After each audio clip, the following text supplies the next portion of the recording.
భారతీయ సినీ చరిత్రలో ఈరోజు ఒక విషాదకరమైన ఘట్టం. మనందరి అభిమాన నటుడు హీమ్యాన్గా పేరుగాంచిన ధర్మేంద్ర గారు ఈరోజు కన్నుమూశారు. 6 దశాబ్దాల పాటు తన నటనతో ఆకర్షణీయమైన వ్యక్తిత్వంతో కోట్లాది మంది హృదయాలను గెలుచుకున్న ఆ లెజెండ్కు కన్నీటి వీడుకోలు పలుకుతున్నాం. ఆయన మరణంతో ఒక యుగం ముగిసింది. 1960లలో Dil be Tera hum be తేరే చిత్రంతో ధర్మేంద్ర గారు సినీ ప్రయాణం మొదలైంది. 1966లో వచ్చిన పూల్ ఔర్ పత్తర్ ఆయనకు అసలైన యాక్షన్ స్టార్ ఇమేజ్ను తెచ్చిపెట్టింది. అప్పటి నుండి ఆయనకు హీమ్యాన్ అనే గౌరవప్రదమైన బిరుదు దక్కింది.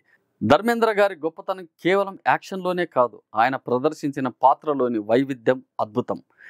ధర్మేంద్ర గారు షోలే చిత్రంలో చాలా అద్భుతంగా నటించారు. అలాగే చుప్కే చుప్కే వంటి చిత్రాల్లో ఆయన కామెడీ టైమింగ్ చిరస్మరణీయమైనవి. భావోద్వేగ పాత్రల విషయానికి వస్తే సత్యకాంలో ఆయన నటన చిరస్మరణీయమైనది. రొమాంటిక్ హీరోగా ఆయన స్థానం పదిలం.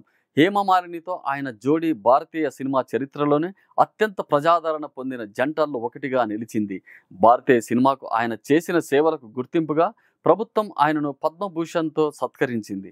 300కు పైగా సినిమాల్లో నటించిన ఈ మహానటుడు మనకు దూరం కావచ్చు, కానీ ఆయన నటించిన సినిమాలు, ఆయన సంభాషణలు, ఆయన పాటలు సినీ ప్రేమికుల మనస్సులో శాశ్వతంగా నిలిచిపోయాయి. ఆయన ఆత్మకు శాంతి కలగాలని కోరుకుందాం.